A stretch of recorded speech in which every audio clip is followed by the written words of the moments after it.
Salam sejahtera semuanya kepada para penonton tanya jawab yang berbahagia.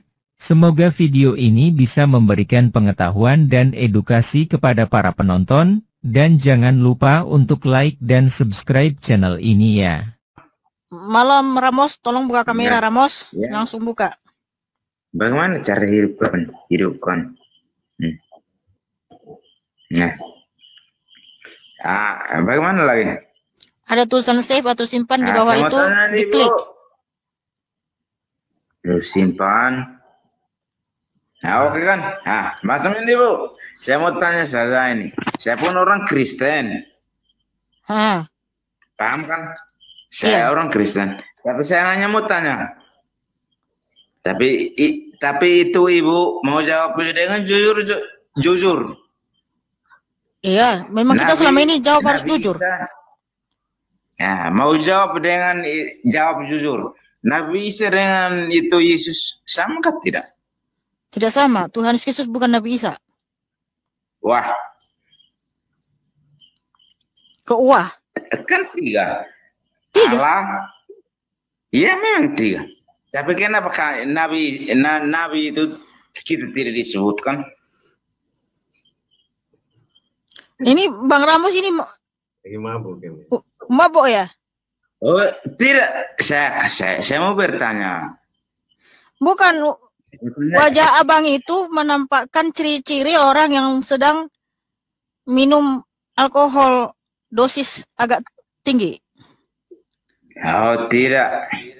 Saya bertanya, tidak. Oh, nggak mabuk ya, betul ya Bang? Jujur? Iya, saya bertanya ini. Enggak, tadi Abang bilang, bentar dulu. Tadi Abang bilang jawab dengan jujur ya. Kita memang harus menjawab dengan jujur. Sekarang Abang jujur nggak? Abang nggak mabuk? Kenapa kau ini sini kau kenapa? Kan saya bertanya. Saya itu hanya mau tahu saja itu kehidupan kita ini. Supaya kita itu, saya kan orang bodoh. Saya itu mau tahu itu alamnya itu di mana dan saya itu tahu semua. Saya hanya mau tahu saja itu. Ya Tuhan Yesus bukan Nabi Isa, sudah. Nah, itulah yang saya mau pingin tahu saja itu. Tapi kenapa itu kita berdoa itu? Sebut saja Yesus, tapi tidak sebut Nabi. Itu Nabi itu tertulis di Alkitab nomor berapa itu? Jadi maksudmu kalau kita berdoa harus sebut Nabi juga gitu? Saya tidak tahu. Tapi itu tertulis di nomor berapa itu Nabi itu? Kan pasal itu semua orang itu bertanya itu. Saya itu malu Hus. Malu kenapa? Orang bertanya kepada saya, kenapa kamu itu menyembah itu Nabi itu? Oh ada. Kenapa kau malu? Saya baca Alkitab dari Kejadian sampai Mazmur, Kejadian baru kejadian saya itu bertanya itu. Saya tidak ada ini kita berdoa kepada Nabi. Kalau berdoa kepada Yesus Allah ada, tapi berdoa kepada Nabi Isa tidak ada. Di mana? Ya memang tidak ada. Kita nggak boleh berdoa kepada Nabi Isa. Kita harus berdoa kepada Tuhan Yesus Kristus. Tapi semua itu orang itu berkata bilang, kamu ini kafir itu. Saya mau jawabin. Ini gimana kita nih menghadapi ini Pak Pastor? Bagaimana ini? Saya minta bantuan. Saya pun orang berdosa, saya pun manusia, saya orang Kristen juga. Saya hanya bertanya, bagaimana Pak Pendeta Bios Hope, bagaimana? Saya hanya mau tanya ini. Ya udah oke. Bapak dengar ya. Jadi Bapak tidak usah malu atau tidak perlu memperdulikan orang-orang mengatakan kenapa kamu berdoa kepada Nabi. Bilang saya nggak berdoa kepada Nabi Isa, saya berdoa kepada Tuhan Yesus Kristus. Dia Allah saya, dia juru selamat saya. Nah itu saja. Nggak usah malu, justru kita bangga. Kenapa mesti malu Bapak? Gitu kan tidak sama. Agama kita sama. Semua loh ya. Itu saya itu tidak ada itu yang hanya bingung ini. Pasalnya begini. Kita bicara. Memang kita bicara jujur, tapi mereka pakai itu bahasa itu Arab itu. Mana kita tahu, kita yang warga biasa ini mana kita tahu itu. Udah mereka, gini aja Bang Ramos. Saran kami, silakan baca Alkitab setiap hari, berdoa sungguh-sungguh kepada Tuhan Yesus. Orang yang tidak percaya Tuhan Yesus, dia mau bilang apa, abaikan saja. Doakan mereka supaya bertobat. Banggalah punya Tuhan Yesus, dialah Allah yang Maha Kuasa, Sang Juru Selamat dunia yang sudah terbukti, bukan sekedar nanti-nanti. Oke Abang, terima kasih Abang ya. Tetap semangat. God bless you Abang. Menyala abangku. Hormat. Ya, hormat. Ya, tepuk tangan buat Bang Ramos yang cakep dan manis.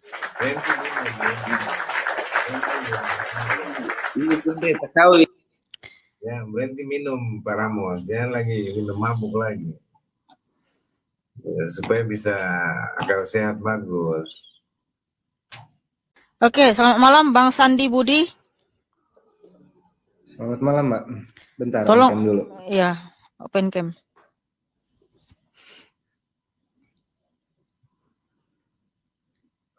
Malam Bang. Malam Pak. Saya lanjut pertanyaan yang tadi yang siapa? Mas Umar ya? Umar Salim. Ya silakan pertanyaannya langsung aja. Boleh ya. Tadi kan ada istilah, tapi maaf ya, saya nggak ngerti kitab mbaknya sama bapaknya ya. Jadi saya cuma ngutip pertanyaan yang tadi aja ya Mbak. Tadi kan seolah-olah ada pertanyaan seperti ini. Ada yang diutus, kemungkinan ada yang mengutus, itu kan pertanyaan yang tadi ya. Nah yang saya tanyakan mungkin ini. Gak kelihatan orangnya ya? Apakah Tuhan Yesus tidak mempunyai Rasul atau Nabi sehingga Yesus harus turun sendiri gitu. Mengorbankan diri sendiri gitu. Ya, Anda ini karena Anda bertanyanya secara logika, kita jawab secara akal sehat ya Pak. Bentar ya, bentar Pastor. Jadi teman-teman yang lihat ini, di kami ini sandi ini sudah kelihatan. Di Pastor kelihatan nggak sandinya? Kelihatan. Jadi penonton katanya belum kelihatan. Nah siapa yang saya naikin si Maulana ini, dia kan masih loading nih. Kalau saya turunin dia, takutnya nyangkut nanti di atas nggak bisa turun. Jadi biarkan aja seperti itu, dia nanti turun sendiri. Nanti kelihatan juga sandinya.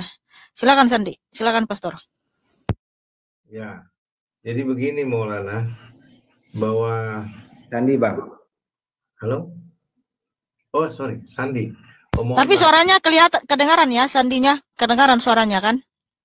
Wajahnya juga, kontennya juga kelihatan kok, bagus kok, itu jelas kok. Mikana nggak lihat ya? Aku kelihatan. Suaranya kedengaran. Ya udah. Bagus. Oke, Pak Sandi.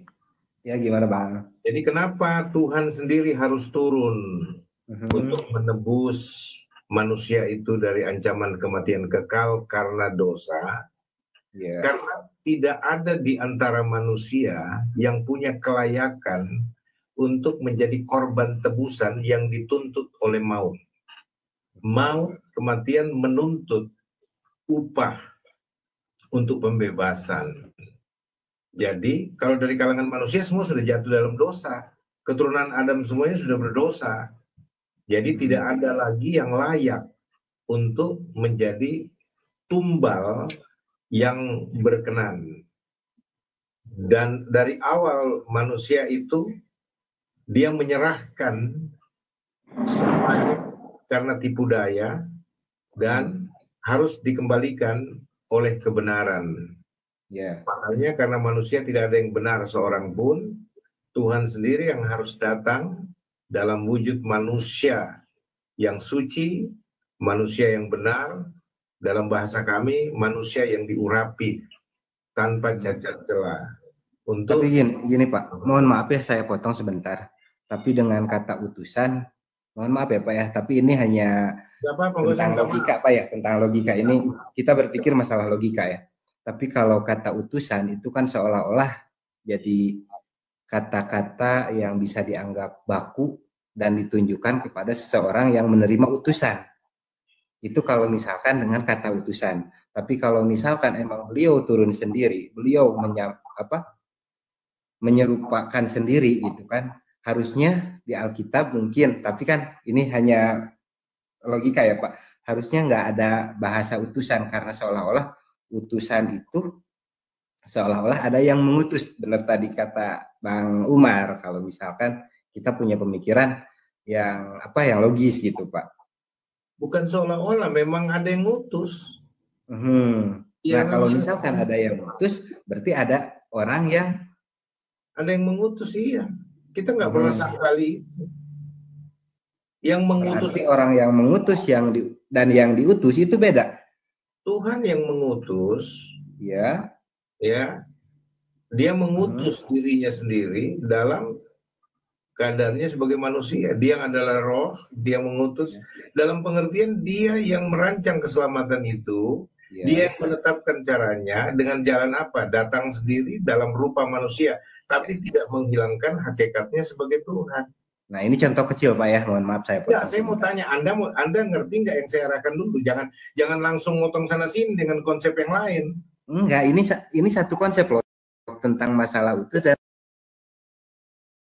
sekarang saya tanya, Anda mengerti nggak? Nggak mengerti? Saya paham.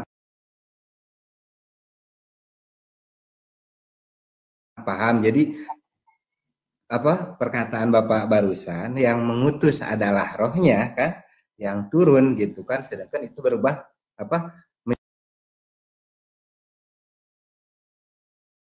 menyerupai daging, masuk ke dalam daging gitu kan, seolah-olah kayak seperti itu Pak ya. Cuman kalau di sini logikanya hal sederhana aja ya Pak, mohon maaf, bukan bermaksud merendahkan atau seperti apa gitu. Apa-apa.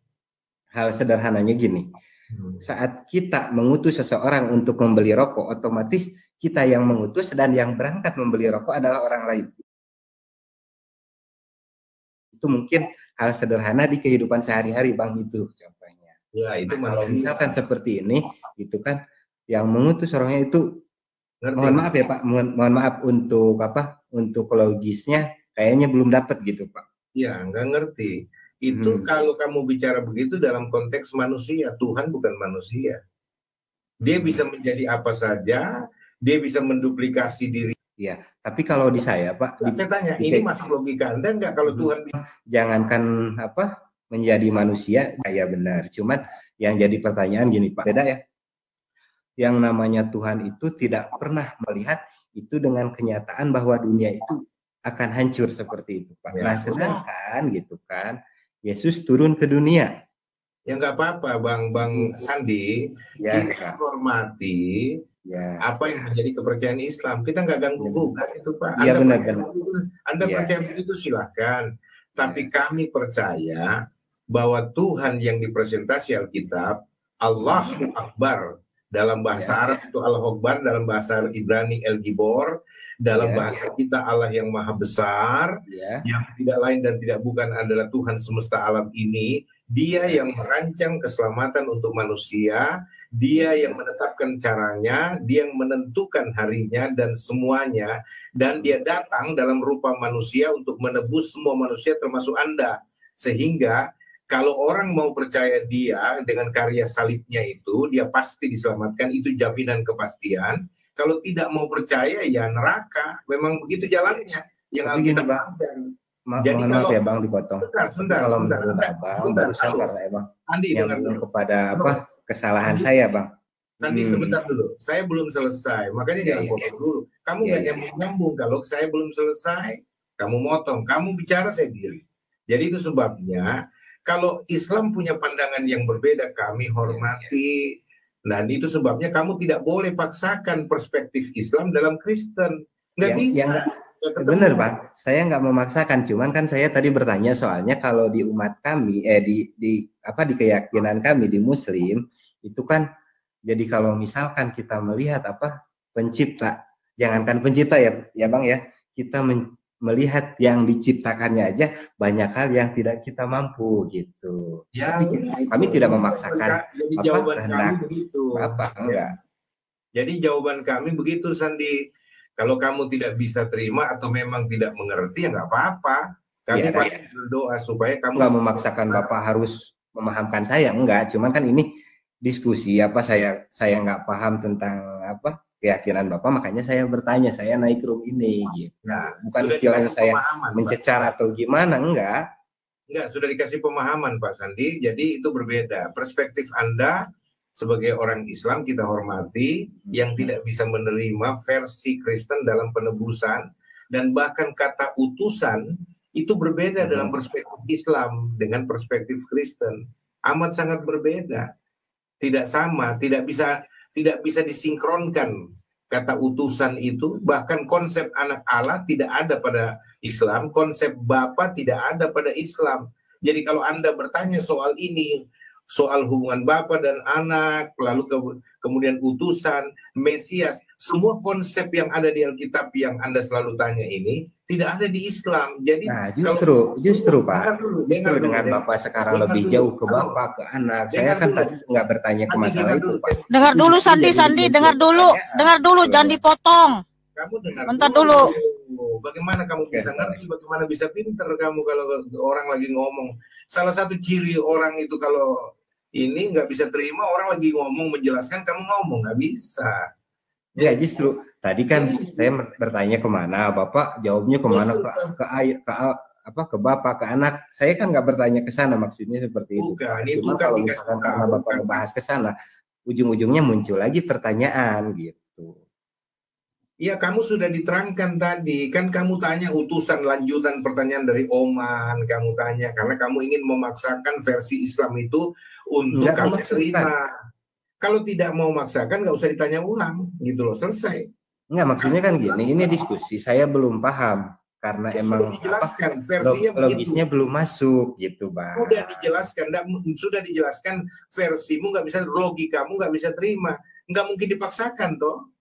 Jadi ya, gini Bang, gitu gini aja Bang. Hal sepelenya gini, Abang kan tadi mengatakan kepada saudara siapa Oman, sebelum Anda masuk, Anda nggak akan paham. Itu kan logika Abang gitu kan ya. Abang harus masuk dulu ke Kristen baru bisa mengerti apa yang ada di dalam Kristen, mungkin seperti itu. Ya. Nah, hal sepelenya seperti ini Bang. Kita tidak akan tahu masalah maling, gitu Bang ya. Kalau kita belum jadi maling dulu, apa harus seperti itu? Kan enggak juga, Bang. Enggak seperti itu. Iya. Soal kerohanian itu, soal rahasia tentang Tuhan, Anda tidak bisa dengan modal mencari tahu dari luar. Mesti Tuhan sendiri yang membuka pikiranmu. Itu di Alkitab bilang begitu. Kalau Tuhan tidak buka pikiranmu, kamu tidak akan mengerti. Tapi kalau orang dengan kesombongan mau cari tahu tentang Tuhan dengan ahli berdebat dan sebagainya, nggak akan bisa. Mohon maaf, Bang. Abang mengatakan dengan kesombongan, justru saya dengan rendah hati, Bang. Saya yang tidak mengerti, saya bertanya. Mohon maaf, Bang. Kalau Abang mengatakan dengan kesombongan, saya nggak terima.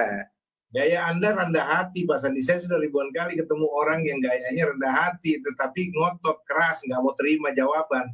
Ya, karena apa? Asal kita terangkan, kamu nggak ngerti. Selalu bilang, ya bukan gitu, masalahnya sepelenya begini. Itu namanya penolakan. Bukan penolakan, Pak. Gaya Anda lemah lembut kelihatannya, tetapi Anda tidak bisa terima apapun yang saya bicara, apapun Bikana bicara, kamu tidak akan bisa terima, pasti menyusul pertanyaan-pertanyaan terus bertanya. Abang, gini aja, Abang anggap saya anak kecil deh, anggap saya anak kecil. Sebelum Abang memahamkan anak kecil, cara Abang seperti apa untuk memahamkan anak kecil? Apa harus gini? Soalnya yang namanya anak kecil, Bang, jujur dalam Kristen kan saya nggak ngerti apa-apa, Bang. Nah, kalau misalkan Abang hanya dengan mengatakan seperti itu, kamu nggak bisa nerima, Abang nggak bisa. Kalau misalkan seperti itu, karena emang cara mendidik beda-beda, Bang. Oke, saya jawab ya, Dengar dulu.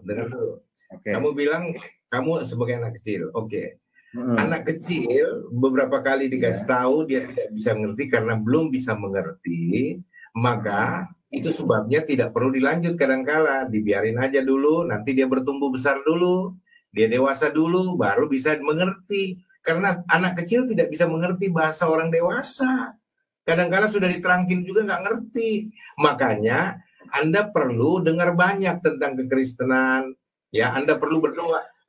Saya mau ajarin begini Pak Sandi. Tidak ada salahnya kamu berdoa panggil Tuhan Yesus. Bilang, Tuhan Yesus, kalau kau ada, kalau memang kau benar Tuhan, kau memang benar Allah yang maha besar itu, bukakanlah saya juga pengertian tentang engkau seperti Mikana dan Pak Joshua Teo gitu.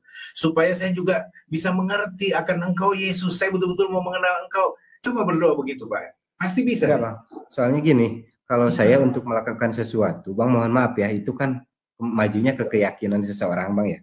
Kalau untuk saya pribadi jujur, saya belum bisa mengikuti seseorang kalau misalkan logikanya kita belum masuk gitu Bang. Jadi kalau misalkan saya harus emang ikut ke Kristen, saya harus pahami dulu semuanya yang ada gitu kan, pahami apa yang benar-benar berlaku di Kristen, baru saya boleh ikut. Itu pun kalau misalkan saya benar-benar udah memahami, tapi kalau logika saya masih belum menerima, keyakinan pun apalagi gitu Bang. Oke, terakhir saya kasih pandangan Anda. Saya mau tanya begini, Sandi, kamu sudah pernah lihat diri kamu sendiri belum?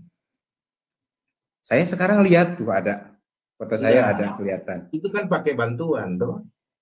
Kan kamu pakai bantuan kamera, cermin, kaca. Tapi kamu lihat dirimu sendiri, pernah nggak kamu lihat sendiri dirimu? Bapak sendiri pun nggak pernah kan? Saya tanya.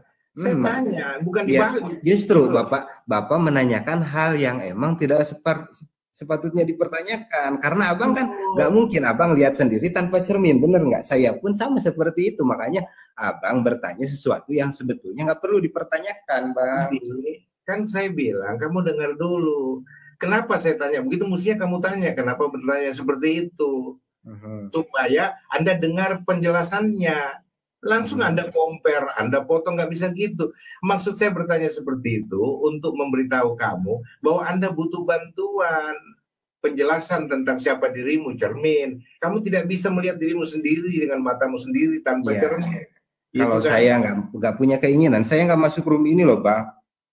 Makanya saya dari kemarin nanya.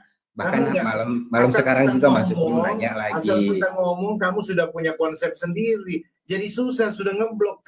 Kita ngomong, kamu sudah tidak mau dengar. Kamu punya rancangan pertanyaan lagi. Atau cari ekornya, lalu potong lagi, nanya lagi, gini. Nggak bisa ketemu. Udah Mikana, saya nggak bisa inilah. Terlalu pintar barangkali. Jadi. Iya. Terima kasih Sandi, kiranya Roh Kudus memberikan kamu hikmat, kecerdasan untuk mengerti apa yang sudah dijelaskan. Ya, God bless you. Tepuk tangan buat Sandy yang cakep dan manis.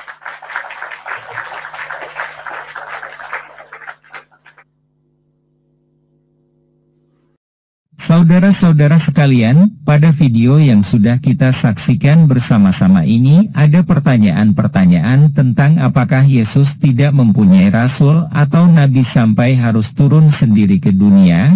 Juga ada pertanyaan yang melanjutkan pertanyaan dari si penanya sebelumnya, yaitu tentang masalah utusan dan yang mengutus. Dan pada video ini sudah kita dengarkan bersama jawaban dan penjelasan mengenai itu secara panjang lebar, dan semua itu tetap membuat si penanya tidak puas karena masih merasa bahwa penjelasan dari Pendeta Joshua Tewuh tidak masuk akal dan logika. Memang seperti yang pernah dikatakan pada video-video sebelumnya bahwa iman dari Kristen kalau dibandingkan pengertian dari orang awam memang terasa tidak masuk akal dan logika. Jadi karena ini forum tanya jawab, maka apapun jawaban yang diberikan terima saja apapun keadaannya, dan jangan pernah membandingkan dengan keyakinan orang lain karena pasti akan sangat berbeda. Silahkan para penonton dapat memberikan penilaiannya untuk ini dan tanggapan-tanggapannya mengenai apa yang disampaikan oleh Pendeta Joshua Tewuh. Tulis di kolom komentar ya, terima kasih. Jawabannya lihat ayat di Alkitab. Yohanes pukul 5.30 Aku tidak dapat berbuat apa-apa dari diriku sendiri. Aku menghakimi sesuai dengan apa yang aku dengar, dan penghakimanku adil. Sebab aku tidak menuruti kehendakku sendiri, melainkan kehendak Dia yang mengutus aku.